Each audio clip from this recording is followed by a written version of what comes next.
You were the anointed cherub that covers, and I set you there. You're upon the holy mount of God. You walked up and down in the midst of the stones of fire. You were perfect in your ways from the day that you were created, until iniquity was found in you. By the multitude of your merchandise, you were filled with violence in your midst, and you sinned. Therefore, I have cast you as profane out of the mountain of God. Now, I have destroyed you, O covering cherub, from the midst of the stones of fire. Your heart was lifted up because of your beauty. You have corrupted your wisdom by reason of your brightness. I cast you to the ground. I lay you before the kings, that they may see you. You have defiled your sanctuaries by the multitude of your iniquities, by the iniquity of your trade. So he was trading. Therefore, I brought fire out from your midst. In other words, because of your sin, it has now consumed you. And I've turned you to ashes upon the earth. And the sight of all those who see you, all those who know you among the people are astonished at you. You are a terror, and you shall cease to be forever. Okay, now let me ask some questions for folks. You've been taught that this is talking about Satan as the anointed cherub, and the reason why he fell from favor and was punished by God, right? Okay, let me just ask some questions. If this is speaking of Satan, how do you turn Satan into ashes? How do you turn a spirit being into ashes? You're saying this is Satan, but it says that this king will be turned into ashes. Satan's spirit body isn't physical for it to be turned into ashes. What are you guys talking about? Let's think more deeply. I'm not saying angels don't have material forms of some kind. Angels have spiritual shapes, but their shapes, their quote-unquote bodies, are different. It's not made of the substance of the earth. That's why Jesus Christ said in Luke 24:39, a spirit does not have flesh and bone as you see me have. Angelic creatures are spirits, so they don't have physical bodies, flesh and bone bodies. They do have shapes and forms of some kind, but it's not physical, fleshly, right? My second question for you to ponder on. Who was Satan trading with? Does Satan actually trade? You have to read that into the text, that it's trading and bartering for human souls. The plain reading of the text says nothing remotely to suggest that it's not about trading and bartering for human souls, right? In other words, you have to assume it's speaking of Satan to read that into the text, right? You have to assume it's Satan, then you have to read these things into text. But if you just read it and no one told you it's Satan, would you walk away with the impression that's Satan?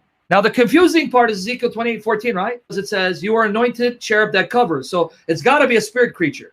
Well, we're going to examine whether that's the case. But first, here's where I'm going to challenge that assumption. Ezekiel 28 in the Greek version. The Hebrew version of Ezekiel 28 is later than the Greek version. In the Hebrew Old Testament, in Ezekiel 28:14-16, the king is said to be the cherub, right? He is a cherub, right? What about the Greek version, folks? Here it is in the Greek. Here's the shock. From the day that thou was created, thou was with the cherub. Bam! The Greek version says he was with the cherub. He's not a cherub. Now let me read to you verse 16 in the Greek and really scratch your heads. Therefore, thou hast been cast down, wounded from the mount of God, and the cherub has brought thee out of the midst of the stones of fire. Wow! The Greek version of 16 says, the cherub threw you out. You're not a cherub, but you were thrown out by the cherub that you were with. So is this Adam? Bam! Exactly. The Greek version is saying that the king of Tyre was like Adam, who in the day that Adam was created was perfect, but because of pride, sinned, and then was cast out of the Garden of Eden by the cherub. It's not that he's Adam, but he's being likened to Adam, who, like Adam, is a ruler, and like Adam, in his arrogance, wants to be like God, and like Adam, because of that sin, was punished and banished from God's presence. So he is not a cherub that was in the garden, but he's being likened to Adam, who was with the cherub in the garden, and then was cast out because of similar sin, the sin of thinking he was a God who could be like God. Because if you go back to Genesis 3, what was the sin of Adam and Eve? To be like God, independent from God, being their own God, doing their own thing. That's Genesis 3:5-22, right? So the Greek version, you don't have the king being a cherub. The Greek version, the king is likened to Adam, who also fell because of the similar sin. Okay, now, but folks, let me bring out the implication of that.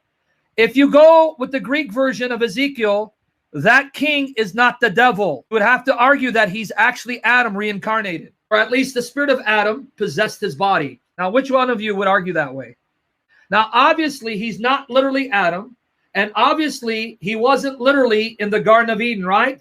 So it is not meant to be taken literally. You are not literally in the garden, but I am likening you to Adam in the garden. who was perfect in all his ways, and was a king, and was lavished with extreme beauty, but in his pride corrupted himself and sinned and fell from favor like you. So what was the common link between Adam and him? Both of them wanted to be like God. Now, what if we go with the Masoretic textual tradition? What if we go with the view that he is called the anointed cherub? Let's accept the Hebrew Masoretic textual tradition as accurate. After all, that's the reading found in our English translations, the chief of which is the King James, which over 300 years was the chief Bible for English-speaking Christians. Would that prove that he's the devil? If we went with the reading, anointed cherub, would that prove he's the devil? No, it wouldn't. What we're going to do now, we're going to read the first 10 verses, Ezekiel 28, verses 1 to 10. I'll read the modern English version, all right? Pay attention. The word of Yahovah came again to me, saying, Son of man, say to the leader of Tyre, thus says Adonai Yahovah. Watch the language, folks. Because your heart is lifted up, and you have said, I am a God. I sit in the seat of gods. Notice, he is a human being, a human ruler who says, I'm a God.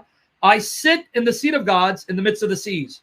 Yet you are a man and not God, though you set your heart as the heart of God. Now here's the key, folks. Verse 3. You are wiser than Daniel. There is no secret that is a match for you. Okay, folks, here Ezekiel is referring to his contemporary Daniel. Be blown away with this. Daniel's reputation is such that God mentions Daniel to Ezekiel, two contemporaries. Ezekiel, by inspiration, is confirming his colleague, Daniel, in the court as a prophet of God. But can I ask you a question, folks? Do you think God literally meant this wicked, evil, pagan human ruler was wiser and smarter than his prophet Daniel? Than his servant Daniel was filled with the Holy Spirit? God says to this wicked, evil human ruler, you are wiser than Daniel. There is no secret that is a match for you. Really? God meant that? So wait. God is saying to the king, you're much wiser than my servant Daniel, a holy servant of mine filled with my spirit, and you're omniscient because there's no secret hidden from you. Really? He meant that literally? Okay, now, folks, why did I have you read verse 3? If verse 3 is obvious mockery, he's making fun of him, then why do you believe that God is being serious with the king when he says you're an anointed cherub in the Garden of Eden? Why would you take that serious and not see it for what it is, mocking him? Did you catch it? If verse 3 you won't take as being serious, God is mocking him. You're wiser than Daniel. That's how great you are. Oh, you're a God? You're wiser than Daniel. No secret can be hidden. You're omniscient. Man, who doesn't know that about you? This is the problem when reading a text. You cannot decipher the mood of the speaker. Is he mocking? Is he being sarcastic? Is he being serious? So you have to read carefully and prayerfully. So folks, do any of you take verse 3 seriously? God really meant it? Or do you see it for sarcasm? That he's mocking him. You fool. You arrogant human maggot. You think you're God? Surely then you're smarter and better than Daniel and omniscient. No, you're not. You're nothing but a maggot, and I'm going to kill you dead. Oh, you're a God? Surely you're a spirit creature, an amazing spirit creature. You're anointed cherub. You were there in the garden. You're amazing to look at. And then pride was found in you. Oh, I'm going to kill you dead. You see the problem with taking the language of Ezekiel 28 literally? Even when he likened to Adam, that too wasn't literal. It was a form of mockery because Adam was perfect when he was created, not the king. Adam was in the garden, not the king. You see how hard it is to make a case this is Satan? So now, but what if someone says, okay, now, hold on. All right, I get it. Let's assume it is referring to Satan within him. Then you can't use Isaiah 14 anymore about Satan. If Ezekiel 28 is about Satan, then Isaiah 14 is not. And I've already demonstrated it's not. But you can't have your cake and eat it too. You can't have both of them. You know why? Because in Isaiah, that being is thrown down from heaven to the earth because he ascended to heaven. But in Ezekiel 28, that being is on earth and his sin is in the garden when he's expelled. He doesn't go to heaven. So how do I take Ezekiel 28? Here's how I take it. Now, let me repeat, because people come and say you're wrong and they want to change my mind. Don't waste my time. If you want to believe it's about Satan, that's fine. You're entitled to it. That doesn't mean it's a false view. It's a damnable view. Okay, but now let me tell you my take on Ezekiel 28. It's not literal. It is mockery. God is mocking the king of Tyre, mocking him, describing him as if he was an anointed cherub, as if he was in the Garden of Eden, as if he was perfect.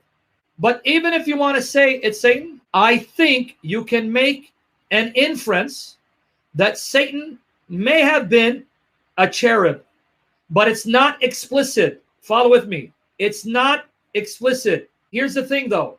Here's another thing I want you to think about, ponder on, and reflect. Write down Isaiah chapter 6, write down Ezekiel chapter 10, and then read Revelation chapters 4 and 5.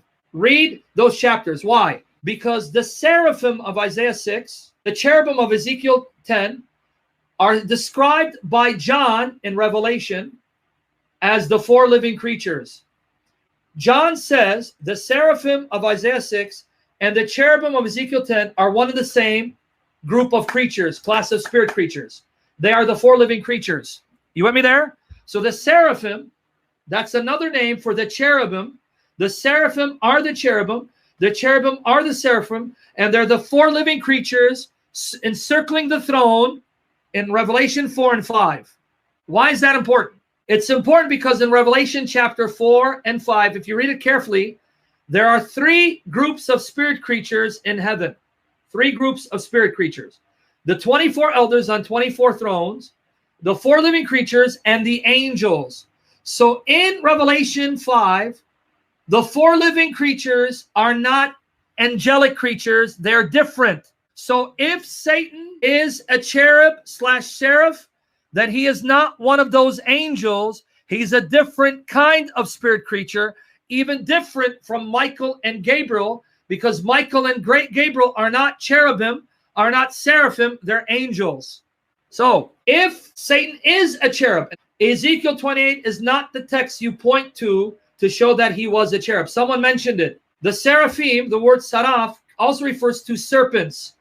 And in Numbers 11, we are told fiery serpents bit the Israelites, and in Hebrew they're called ha-nachashim, ha-sarafim. The word nachash, serpent, is used of Satan in Genesis 3, but I'll unpack that in the future if the Lord Jesus wills.